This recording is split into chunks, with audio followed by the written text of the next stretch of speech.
stampingdough.com, and today I'm just going to show you a quick little tutorial on how I used the color lifter to add a little bit more dimension to my chinchilla.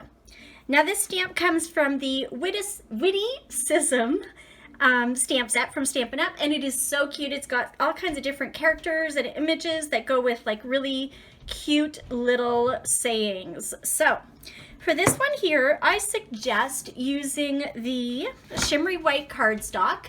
It is just a kind of smoother, not glossy, but it's got a nice shimmer on it, and it works really well with our Stampin' blends. You can use it with Whisper White. I just prefer to color with this. It just, I don't know, it kind of blends better.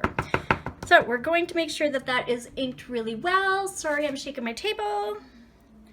And stamp it. Now, if you find that you don't get a really nice dark image, it means that your ink pad needs to be re-inked. So make sure you have those re-inkers handy at home when you do get that. Okay, so I've got my Smoky Slate blends. I'm gonna start out with my dark. Now, just a little tip, I put a washi tape on the dark one because I keep messing up which one I grab when I'm trying to do dark. So I'm gonna try it this way and see if it helps me, because I tend to make little mistakes with that.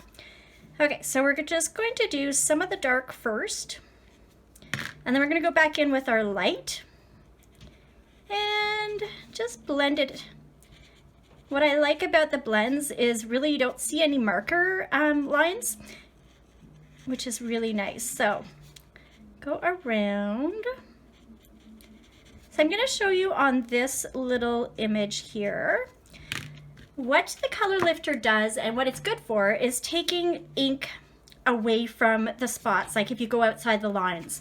But the other thing that you can do with it is it sort of makes it so that you have like a third shade on any color. So we can bring it back in and see how it's lightening that right in the middle. So it just gives it a little bit of highlight. And you can go back. I'm just trying to show you as close as I can here. Go back and do some highlighting in here. Don't put too much. A little bit goes a long way, because what I find is it can smear out of the lines if you're using too much of this, okay? Now, of course, you could do heat embossing as well, and that would help it stay in the lines, but I didn't do that for this one.